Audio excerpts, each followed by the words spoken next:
This week on the Racer X Show, it was Mudfest 2014. We take a look at pro motocross highlights, and in all that slop, a national champion emerged. Plus, AMA Pro Flat Track. It was the famed Peoria TT. Right turn and a jump to go along with the normal left-handers. And is it over? We talk MotoGP, plus Moto News and more.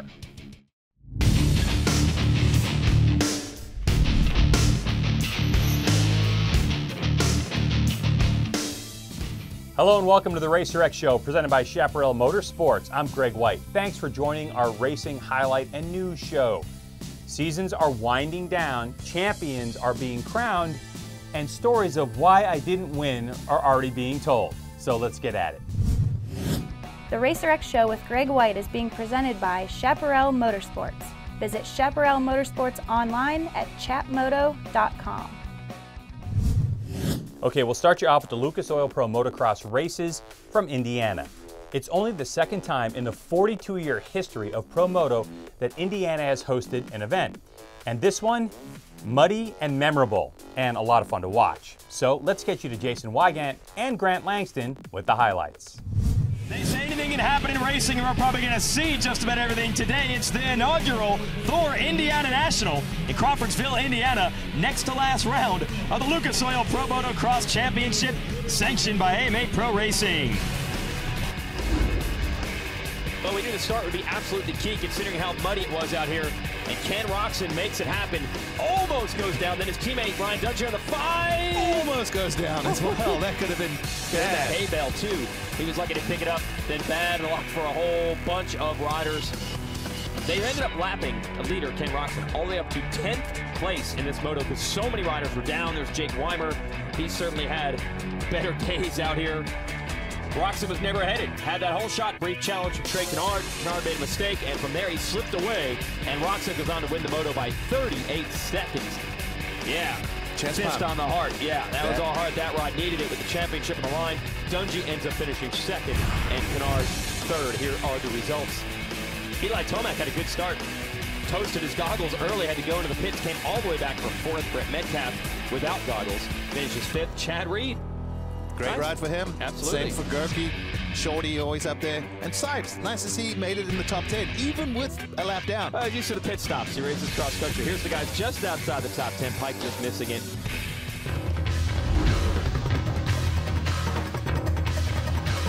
Trey Kennard gets out front early. There's Ken Roczen in second place chasing him, but then he goes down. That allows Kennard to get away. Roczen mentioned a few other problems. This lap rider was all over him. Yeah, just one of those deals. Not intentional, just these guys trying to make the most of the track and just trying to go in a straight line. But Trey Kennard, what can you say about this guy? What a performance. Held on, led every single lap. That's 2 weeks in a row. He has won the second moto. He's just edged out in the overalls, you can see. And the overall results, Roczen is going to beat him by 2 points. Dungey salvages a third. And a big shakeup in the standings. 20 points is the gap between Roczen and Dungey now, with only 7 coming in. It'll be a showdown with 2 motos to go. 50 points still on the line, though, in Utah. It is not over yet. Towards the end, I could barely see, some water went behind the roll-off. And overall, though, happy to increase the lead. I had a couple of dibs lately, and it's just good to be back, and it's good to be the first winner out here. Well, the most important graphic we'll ever put on a screen. Nelson gets the whole shot. Joey Savage in the 43 looked to have it, hit a little mud. Nelson on the 50 shoots in front of him. Bad luck for other riders. This is lap 1. Christophe Pourcel's goggles were already ruined. Must have had a crash or something. He got back in the race and actually finished 9th. Blake Baggett had his trouble. He went down. And that's not what he needed to fight for this title. Bogle, goggle change. I got mud in my eyes. Give me goggles. All these guys battling for clear vision. Except for this guy. Once you get the whole shot, it's easy, right? First moto win ever for him, wire to wire. Jesse Nelson, well done, young man. But the big news was second place finisher Jeremy Martin, combined with the bad moto for Baggett, who finished 14th, and Cooper Webb, third in points, finishing 6th. It was enough for Martin to wrap up this championship.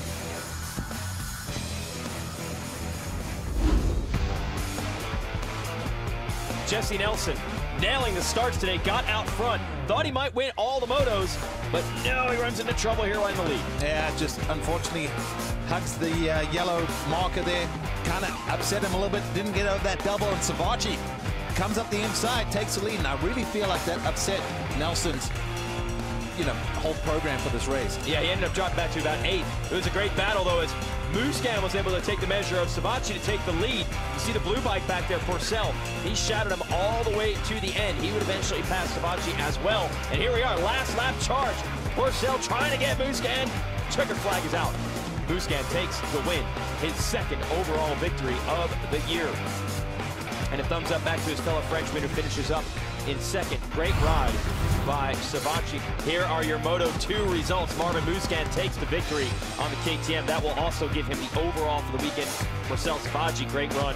Baggett 4th, Webb salvages a 5th. Nelson, so strong early, just a little trouble down the stretch. Musquin takes the win. Savatgy finishes 3rd in the Moto. That is good enough for the 2nd place overall spot. Nelson on the podium. He's still got a day to be proud of with that Moto win from earlier today. Purcell and Webb, 4th and 5th. Blake Baggett, not what he wanted, 10th overall, so he's going to hand over any chance of winning this title. Jeremy, congratulations to you and your team for showing the speed and consistency this whole season to go ahead and wrap this thing up. It gives me great pleasure on behalf of the AMA Pro Racing and MX Sports Pro Racing to present you with the 2014 Lucas Oil Pro Motocross Championship 250 class, #1 plate. Congratulations, Jeremy. Great job.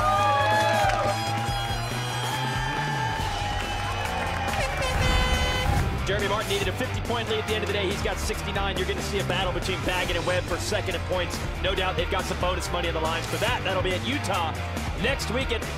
It's great. I really wanted to finish on a good note, so now I have still one more weekend to do good and off-season. Thanks, fellas. All right, we've got to mention Ryan Sipes, 4th overall and 3rd in Moto 2. He retired from full-time motocross supercross racing at the end of 2013 and moved to GNCC and put all that experience to good use. See Ryan at the next iconic Can-Am Unadilla round of GNCC, September 6th through the 7th. Over 2,000 riders enter that race. Also, last week we mentioned the Trey Canard look-alike bike giveaway. That contest raised over $31,000 for the Asterix Mobile Medical Unit and was won by Virginia resident Matt Boyer. Hey Matt, pick up your phone. You won. And how about Jeremy Martin and Yamaha? It wasn't pretty, but Yamalube Star Racing's Jeremy Martin closed the deal on the 2014 Lucas Oil 250 Pro Motocross Championship. In doing so, Martin got Yamaha back on top of this class in outdoors for the first time since 1992, when Jeff Emig took the 125 AMA National Motocross Championship on a Yamaha YZ125, back when Yamahas were white, not blue. Martin is at the vanguard of what's been a resurgent summer for the men in blue. After years of mostly following other manufacturers around with an underwhelming YZ250F, the brand invested in a bottom-up rebuild of this bike, giving the engineers in Japan the resources they needed to turn it all around. Now they're seeing the fruits of their labor, with 3 different winners: Martin, Cooper Webb, and Christophe Purcell in this series, and of course, the championship. So hats off to the Star Racing Yamaha team, owner Bobby Regan, manager Steve Lamson, championship mechanic Richard Starring, as well as the men at Yamaha who have long worked for this day: Keith McCarty, Mike Guerra, Bob Oliver, Jim Perry, Dan Rambert, and all the rest. They all toiled very hard for many years to get Yamaha another #1 plate in this class. And it finally happened after 22 years. And in no small part to this man. Welcome to the show, the 2014 Lucas Oil 250 Pro Motocross Champion, riding for Yamalube Star Racing Yamaha, Jeremy Martin. Man, congratulations, Jeremy. Welcome to the show. Yeah, thank you guys for having me on the show, and it's pretty cool feeling to be a champion now. I bet it is. So, a little bit about your background, right? You actually grew up at the track since you were a little tiny kid. Is that right? Yep. I grew up there, and that's where I learned how to ride, and pretty much learned how to, just grew up living there, and my mom and dad have always been there to support me through racing, so it's been good. So here we are a couple days later, right? It's now Tuesday, and you've been crowned the champion since Saturday.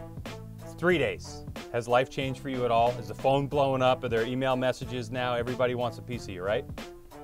Yeah, I've been getting, people have been blowing me up wanting to do, you know, radio interviews, talk shows, everything like that. So I've been pretty busy, but it still hasn't really sunk in yet because I still have one more race to go, and I'm focused on that. So it's, I woke up the other day and I was like, man, I saw my number 1 plate and I was like, I'm a champion. That's got to be an incredible feeling. Not only do you have one race left, but you're also going to do Motocross of Nations. I mean, how are you feeling about that right now? I'm excited. It's a first-time opportunity for me, and we got a great team with Ryan Dungey and Eli Tomac. And I went and checked out the track on the internet, and it's in Latvia. It looks kind of like the dirt similar to riding at Millville, so I'm excited. All right, let me ask you this last question. When you started the 2014 outdoor season, all racers say it, you know, I'm out there to win, I'm out there to win the championship. But really, in your heart of hearts, how were you feeling about your chances at this championship and the team that you have and all that stuff? And is it a surprise now that you are looking at that number 1 plate?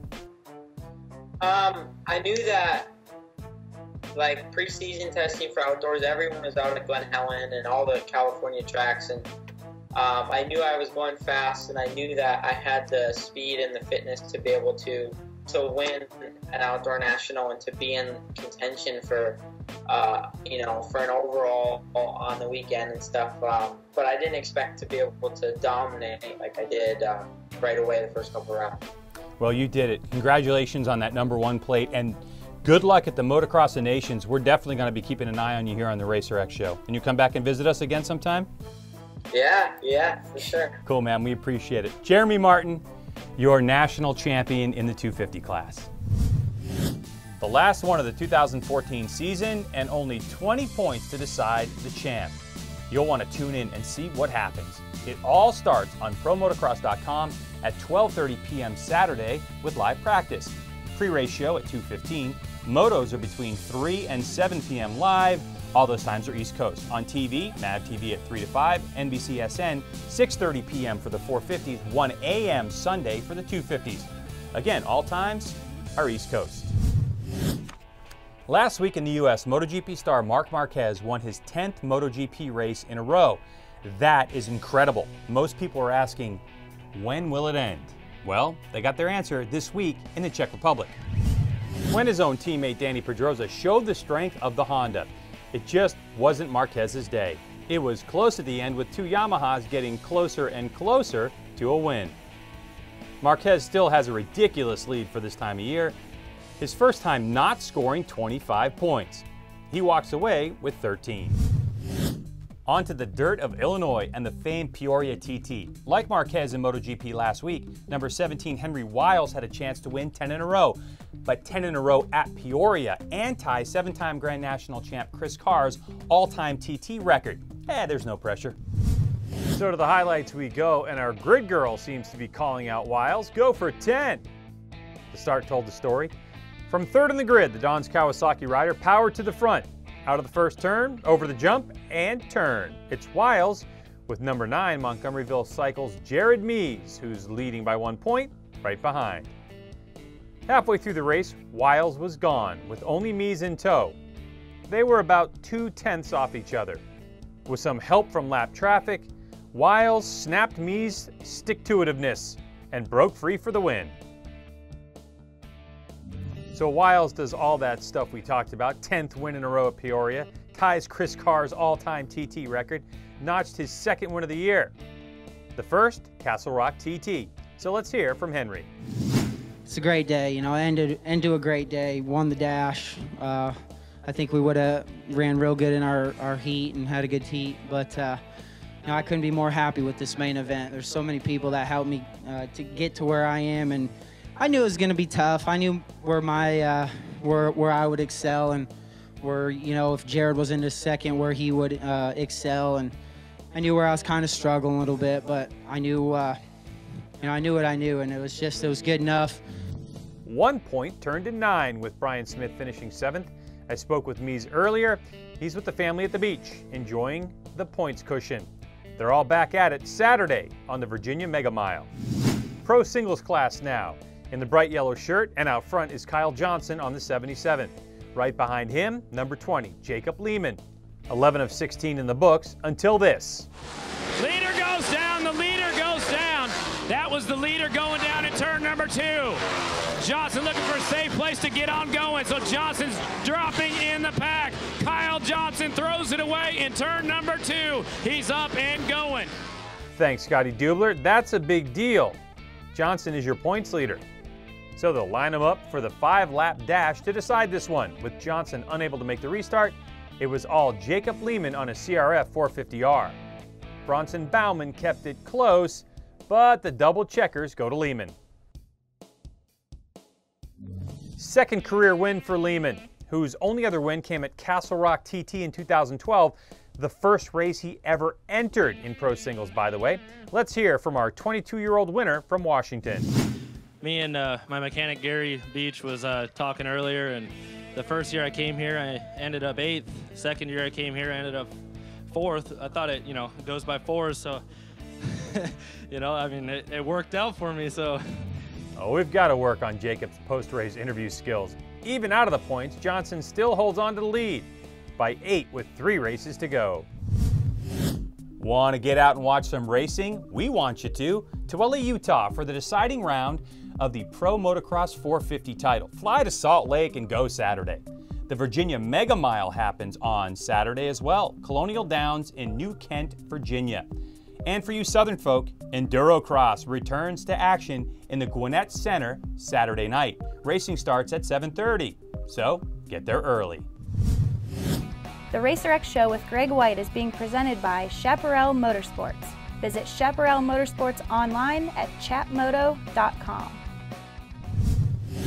And make sure you check out racertv.com for remastered Loretta Lynn's motos. We're going to post each individual moto from this year's Amateur Nationals, 32 hours of it. That's coming very soon, so make sure you check out the website. Well, that's it for now. We hope you enjoyed the show. We sure did. Check out all of our social media links. Like us, follow us, do all that kind of stuff. And you can follow me personally on Twitter. It's @GregWhite. For the fine crew here at the Racer X Show, presented by Chaparral Motorsports and Racer TV, I'm Greg White. Remember, we are all racing all the time. See you next time.